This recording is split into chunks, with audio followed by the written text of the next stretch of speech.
কৰ্ম যদি শুদ্ধ হয়, চেষ্টা যদি নেৰা নেপেৰা হয়, তেনেহলে কৃতকাৰ্যতাৰ পথত একো বাধাৰ সৃষ্টি হ'ব নোৱাৰে। তাৰ বাবে চাব লাগিব প্ৰতিশ্ৰুতি।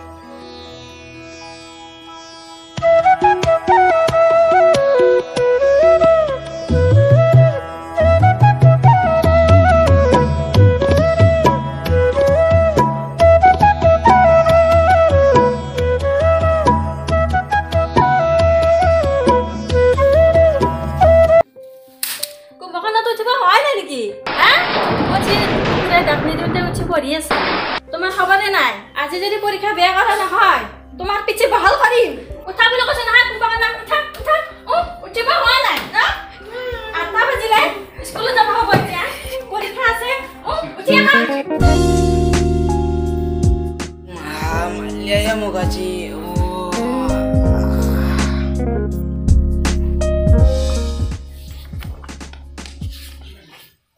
তাকে জন পরি মাই এনে মাৰিলে সেই নয়নেতো মোক কৈ থৈ দিছিল যিহেতু পৰীক্ষাত মই পাছেই হ'ম, টেনশ্যন নাই, বাদ দি পঢ়াৰ কথা।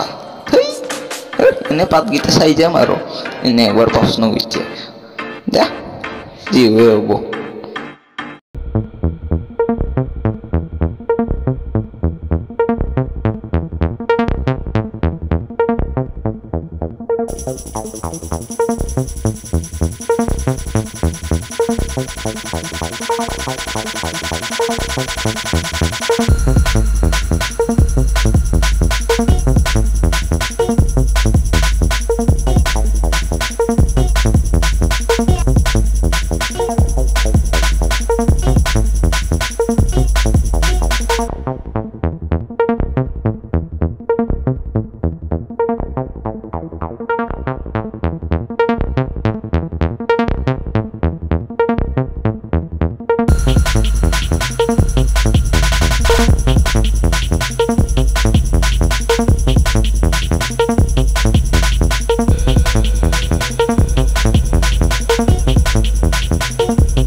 তহঁতৰ ইমান দেৰি হ'ল?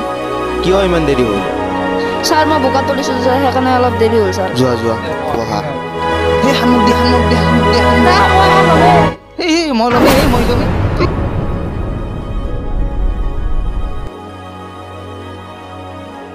বাপৰে বাপ কি কমন পছিয়ে। মোৰ অলপ টান হৈছে দেখো। হাই হাই ইটো কি কৈছো কোনা এইখিনি কি হ'ব কচোন আৰু এইটো দিয়ে মোক মই পাৰা নাই দিচোন নিজে লিখি থাক দিয়ে নিজে কাৰণে সুধছো দিনা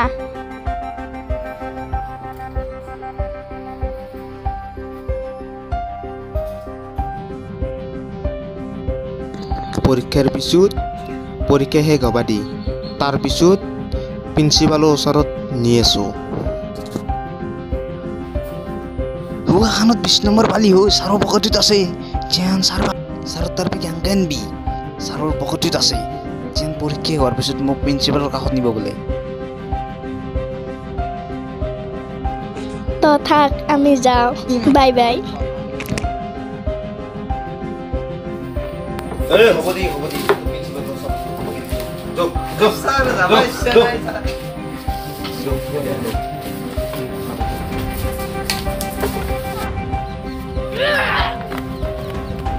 চা প্ৰাঞ্জিত কষ্ট নকৰাকৈ অসৎ উপায় অৱলম্বন কৰি সফল হ'ব নোৱাৰি, বুজি পাইছা? কষ্ট কৰিলে ৰত্ন পায়। তাৰ আজিৰ পৰা এনেকুৱা কাম নকৰো ছাৰ। এই 6 মাহিলী পৰীক্ষাটোত যি কৰিলা বছৰীয়া পৰীক্ষাটোত তুমি ভালকৈ দিবা এতিয়া যোৱা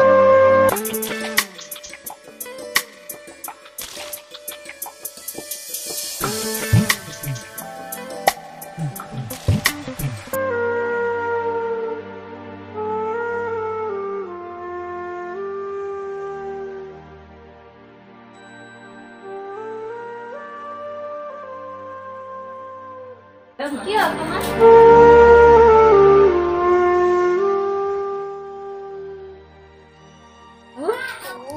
মা তোমাৰ কথা গুৰুত্ব নিদি আজি মই বহুত ডাঙৰ ভুল কৰিলোঁ কি হৈছে বাবু কোৱাচোন কোৱা